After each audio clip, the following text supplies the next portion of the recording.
For centuries, the various alien empires had watched Earth with interest and contempt. Humanity was a minor player, a small blue planet orbiting a common star, boasting nothing more than modest technology and stubborn, unpredictable inhabitants. The galactic power saw Earth as a prize ripe for the taking.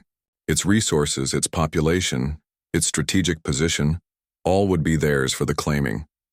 What none of them expected was the unity that would arise from that very attempt to enslave Earth. The story began when three powerful alien species, each dominant in their own right, formed a coalition. They believed that combined, they could crush Earth's defenses with ease. The Arzans, reptilian warriors with brute strength and advanced bioengineering.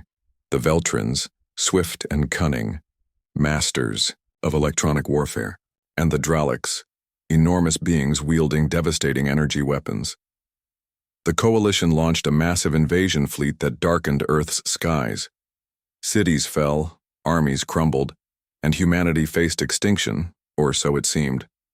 But humanity did not break.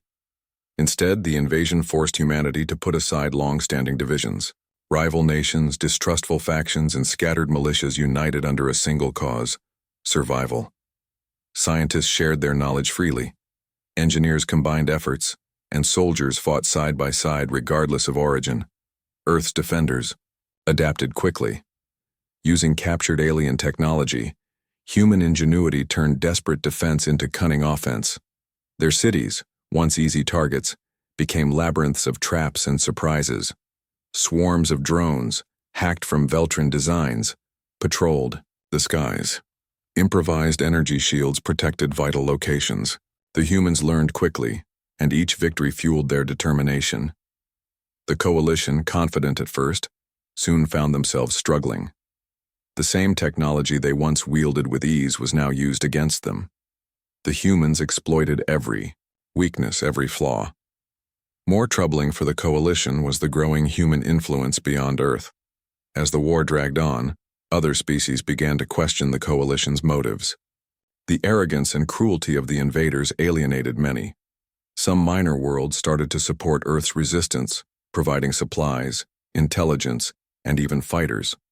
Caught off guard by this shift, the coalition tightened its grip on Earth. They increased patrols, executed harsher punishments, and tried to crush any hope of rebellion.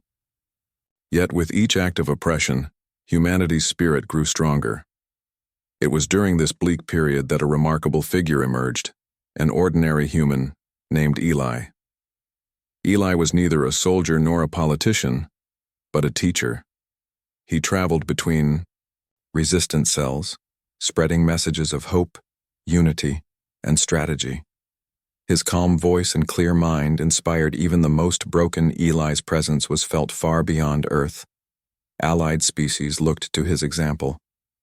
The coalition's grip began to loosen as more planets declared neutrality or outright support for the resistance. The turning point came on a cold, gray morning when the coalition's forces gathered for a final assault on the last free city, New Hope. The coalition commanders expected a quick victory, confident that the humans' resources were depleted.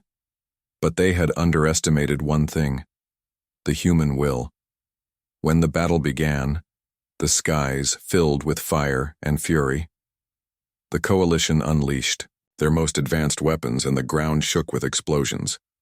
But humanity fought back with unparalleled tenacity. Soldiers from countless allied worlds fought alongside humans, wielding weapons designed by the best engineers from Earth and beyond. Eli, at the heart of the resistance, coordinated efforts with calm precision.